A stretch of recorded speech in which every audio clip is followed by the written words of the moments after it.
राजस्थानी टिक्की वाली राजस्थान के बॉर्डर से लगा एक छोटा सा गांव था। इसी गांव में महेश नाम का एक लड़का रहा करता था, जो आलू टिक्की का ठेला लगाया करता था।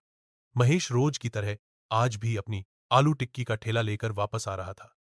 तभी उसे रास्ते में एक लड़की बेहोश पड़ी दिखाई दी। महेश उसे देखकर अपने आप से बोला, अरे यह क्या? लगता है कोई लड़की सड़क पर बेहोश हो गई है। मुझे इसकी मदद करनी चाहिए। वैसे भी मदद करना तो पुण्य का काम होता है। अब महेश जल्दी से अपने ठेले से थोड़ा पानी लेता है और उस लड़की के पास जाकर उस पर छिड़क देता है। वो लड़की धीरे धीरे होश में आती है और उसे होश में आता देख महेश कहता है, आप ठीक तो है ना मैडम जी? आप इस तरह सड़क पर बेहोश कैसे हुए? महेश की बात सुनकर वो लड़की फूट फूट कर रोने लगती है। उसका रोना देखकर महेश को उस पर बहुत दया आती है और वो उससे कहता है, अरे आप ऐसे क्यों रो रही हैं? आप चिंता मत कीजिए। आप बताइए आपका घर कहाँ है? मैं आपको आपका घर छोड़ देता हूँ। पर आप कृपया करके इस तरह रोइए मत। बस इसीलिए तो रो रही हूँ। मुझे तो समझ नहीं आता कहाँ जाऊँ मैं। क्या मतलब है आपका? मैं कुछ समझा नहीं। मेरा नाम किरण है। मेरी माँ का बचपन में ही देहांत हो गया था। पिताजी ने दूसरी शादी कर ली और मैं अपनी सौतेली माँ के साथ रहने लगी। उसने मुझे बहुत परेशान किया, लेकिन तब भी मैं सब्र करती रही और कुछ दिनों पहले मेरे पिताजी की मृत्यु हो गई और अब सौतेली माँ ने मुझे घर से निकाल दिया। समझ नहीं आता कि मैं कहाँ जाऊं। वापस घर जा नहीं सकती। अगर गई तो ना जाने मेरी सौतेली माँ मेरे साथ क्या करेगी। किरण की बात सुनकर महेश को उस पर बहुत दया आती है। तभी वो थोड़ी देर सोचकर किरण से कहता है, अरे अरे उस तरह मत होइए। मेरा घर पास में है। मैं अकेला रहता हूं। तुम मेरे घर चलो। वहां तुम्हें कोई दिक्कत नहीं होगी और तुम्हें जब तक उस घर में रहना है तुम रह सकती हो। लेकिन एक लड़की का इस हाल में किसी के घर रहना सही है क्या? नहीं ना। लेकिन ये उस तरह रोड पर भटकना भी तो सही नहीं है। माना कि मैं एक लड़का हूं और मेरे घर में कोई नहीं रहता, पर इसका मतलब यह नहीं कि मैं आपके साथ कुछ गलत करूंगा। अरे मैं बहुत ही नेक इंसान हूं। आपको जब तक वहां रहना है आप रहिए बजाय यहां रहने के। महेश की बात बिल्कुल ठीक थी, क्योंकि किरण के पास कोई घर नहीं था और महेश उसे रहने के लिए जगह दे रहा था। इसलिए वो उसके घर जाने के लिए तैयार हो जाती है और इस तरह किरण महेश के घर आ जाती है। अगले दिन सुबह महेश फिर से अपनी आलू टिक्की का ठेला लेकर बाजार जाता है, तो वहीं किरण घर पर ही रहकर घर की साफ सफाई करती है और खाना भी बनाती है। शाम को जब महेश घर आता है तो वह काफी परेशान होता है। यह देखकर किरण उससे पूछती है, आप बहुत परेशान दिखाई दे रहे हैं। प्लीज मुझे बताइए ना कि आखिर बात क्या है। अगर मुझे आप अपनी परेशानी बताएंगे तो आपका मन हल्का हो जाएगा। दरअसल मैं कई सालों से आलू टिक्की का ठेला लगाता हूं और इसी से अपने घर का खर्च चलाता हूं। लेकिन पिछले कुछ दिनों पहले शहर से एक आलू टिक्की वाला आया है। लोगों को उसकी आलू टिक्की इतनी पसंद आ रही है कि मेरी आलू टिक्की कोई खरीदने को तैयार ही नहीं है। अच्छा तो यह है आपकी परेशानी का कारण। कोई बात नहीं। कल से मैं भी आपके साथ आपके ठेले पर आलू टिक्की बनवाऊंगी। फिर देखिएगा आपकी आलू की टिक्की कितनी बिकेगी।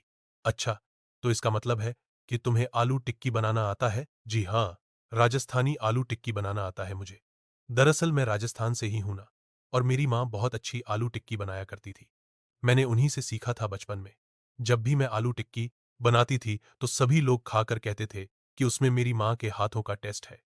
लेकिन शायद मेरा और मेरी माँ का साथ ज्यादा समय के लिए नहीं था, इसीलिए वह मुझे छोड़कर चली गई।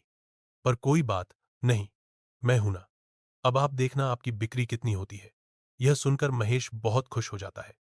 अगले दिन किरण महेश के साथ बाजार जाती है और उसके ठेले पर आलू टिक्की का मसाला बनाती है। फिर उसे आलू में मिलाती है और महेश उन आलू टिक्कियों को तलता है। राजस्थानी आलू टिक्की की खुशबू दूर दूर तक फैल रही थी। तभी वहां दो लड़के आए और बोले, अरे वाह महेश भैया, आज तो आपके आलू टिक्की की खुशबू दूर दूर तक फैल रही है। लगता है आज आपने कोई स्पेशल मसाला डाला है आलू टिक्की में। हाँ हाँ भाई, ऐसे ही समझ लो। आप खाकर देखो कि मेरी आलू टिक्की कैसी बनी है। ये कहकर महेश उन दोनों लड़कों के लिए राजस्थानी आलू टिक्की लगा देता है। वो दोनों राजस्थानी आलू टिक्की खाते हैं और महेश की बहुत तारीफ करते हैं। दूसरा लड़का कहता है, महेश भैया, आज तो आपकी आलू टिक्की खाकर मजा ही आ गया। इतनी स्वादिष्ट आलू टिक्की तो मैंने आज तक नहीं खाई, यहां तक कि आपके ठेले पर भी नहीं। यह सुनकर महेश बहुत खुश हो जाता है और किरण की तरफ देखता है। किरण भी उसे देखकर मुस्कुरा देती है। तभी वहां राजस्थानी आलू टिक्की की खुशबू सुनकर कुछ और लोग आ जाते हैं और वह भी महेश से आलू टिक्की लगाने के लिए कहते हैं, महेश जल्दी जल्दी सबके लिए आलू टिक्की लगाता है। सभी लोग आलू टिक्की खाते हैं और महेश की बहुत तारीफ करते हैं। महेश के ठेले के सामने ही विनोद का भी ठेला था, जिसके बारे में विनोद ने किरण को बताया था। विनोद को यह सब देखकर बहुत बुरा लग रहा था, लेकिन वो कर ही क्या सकता था। ऐसे ही कुछ दिन बीत जाते हैं। फिर एक दिन महेश किरण से कहता है, किरण, अब हमारी राजस्थानी आलू टिक्की बहुत अच्छी बिकने लगी है और हमारे पास काफी पैसा भी जमा हो गया, और यह सब सिर्फ तुम्हारी वजह से हो पाया है। हाँ महेश, मुझे इस बात की बहुत खुशी है, लेकिन इसमें तुम्हारी मेहनत भी बराबर की भागीदार है।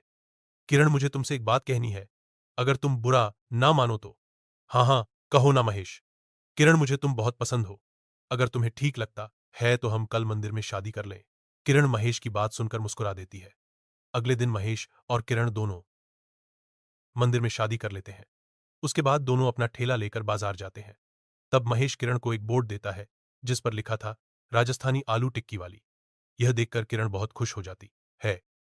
तब महेश कहता है, आज के बाद ये राजस्थानी आलू टिक्की का ढेरा तुम संभालना, और मैं तुम्हें बाहर से आलू, प्याज, मसाले, यह सारी चीजें लाकर दिया करूंगा, और फिर तुम्हारी मदद भी किया करूंगा।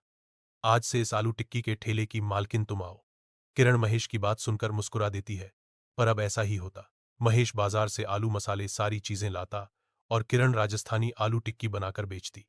फिर महेश जब खाली रहता तो किरण की मदद भी किया करता।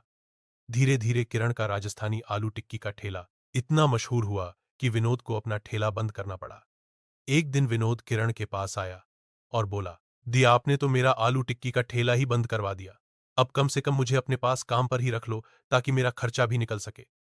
विनोद की बात सुनकर महेश और किरण दोनों हंस पड़े, और किरण बोली, ठीक है विनोद भैया, अभी से काम पर लग जाइए। और इस तरह दोनों खुशी खुशी अपना जीवन गुजारने लगते हैं।